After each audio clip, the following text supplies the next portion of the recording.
Nah, ini adalah strategi umum nih. Nah, ini adalah konsep awal strateginya nih dalam apa supply positioning model. Ini strategi yang umum ya. Jadi yang paling sederhananya. Tapi ya semuanya berdasarkan dari ini strateginya. Jadi untuk bottleneck kita harus bisa menurunkan resiko dari bottleneck. Contoh realnya ya misalkan untuk bottleneck menurunkan resiko, misalkan gini, dalam negosiasi. Ketika produk kita itu masuk bottleneck, maka ya jangan jangan banyak main di nego harga ya. Misalkan produk bottleneck misalkan obat. Nah, obat kan resiko tinggi tuh kalau nggak atau apa alat kesehatan atau obat ya.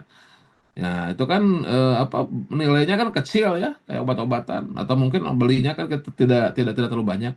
Tapi resiko tinggi kan kalau tidak ada pasokan, pasien ya bisa mati katanya gitu kan. Nah, apalagi kan itu dulu waktu nego sama Alkes itu ya obat ya selalu begitu tuh. Wah, ini harus gini-gini. Apa susah negonya tuh karena mereka apa intinya yang merasa barangnya penting. Karena kalau nggak ada supply mereka, wah bisa meninggal nih gitu kan seperti itu.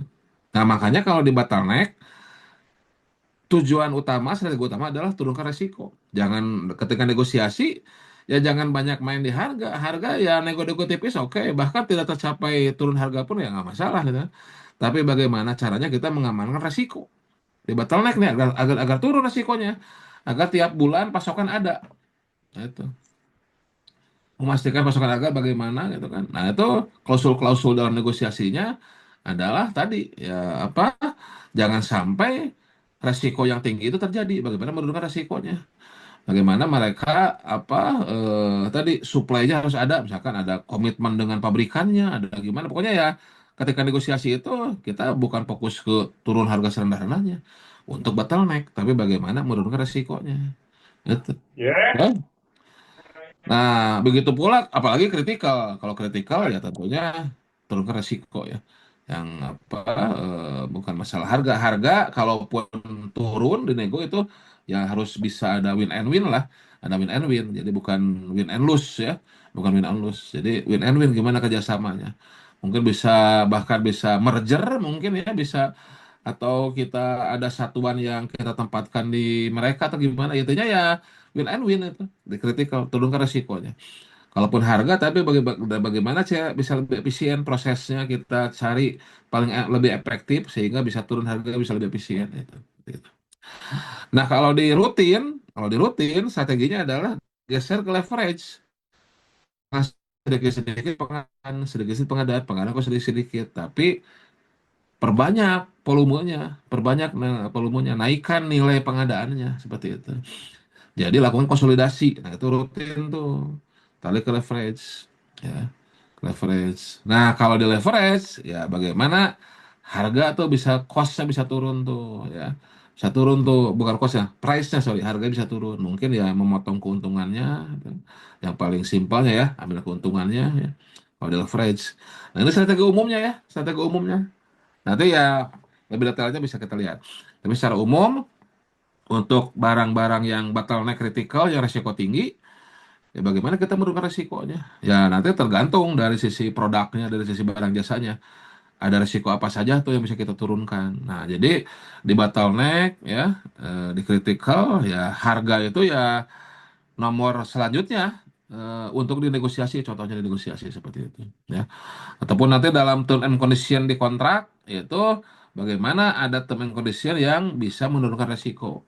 Kalau sudah teridentifikasi resikonya apa saja, nah ini bagaimana resikonya bisa dialihkan ke yang lain, resikonya bisa dimitigasi di awal, atau bahkan ya kalau memang rendah ya bisa diabaikan seperti itu. Tapi intinya untuk batalnya kritikal, bagaimana kita menurunkan resiko, ya. Oke.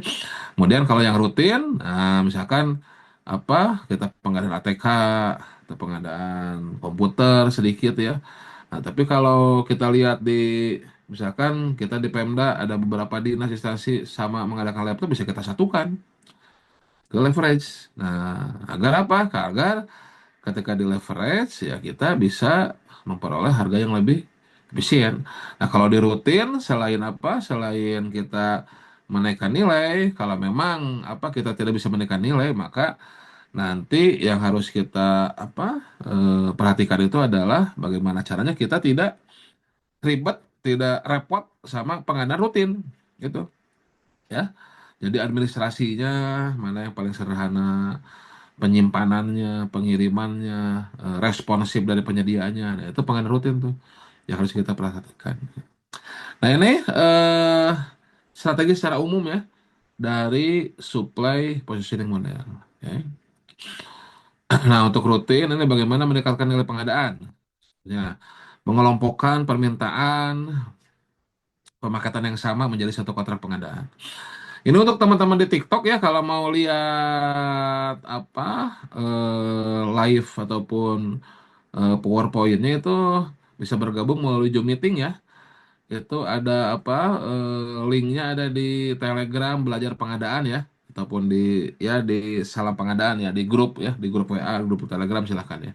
Kalau mau apa sambil lihat slide-nya ya.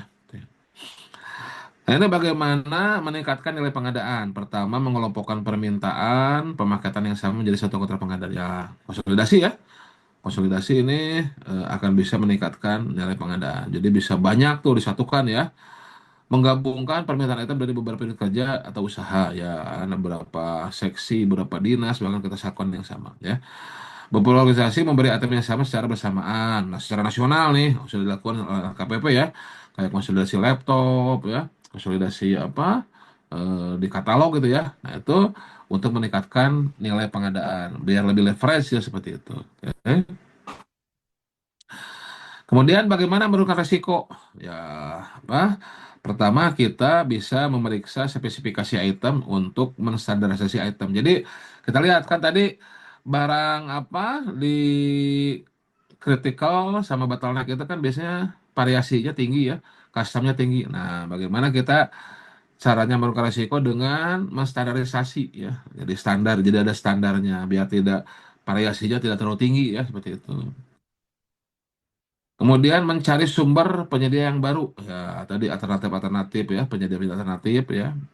Kemudian atau bahkan membantu meningkatkan kemampuan penyedia barang jasa. Nah, jadi kita yang penetrasi juga tadi bisa ya join lah gimana kerjasama itu ya, untuk meningkatkan kemampuan dari penyedia. Ya agar ya tidak terjadi apa resiko tadi ya, resikonya semakin rendah seperti itu.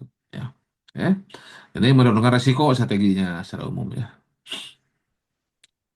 Nah, ini tadi udah sedikit diintroduce. Jadi dalam negosiasi ini bisa membantu memprioritaskan upaya investasi dalam negosiasi. Ya, tadi dalam negosiasi ya kita bisa memamerkan ini, ya.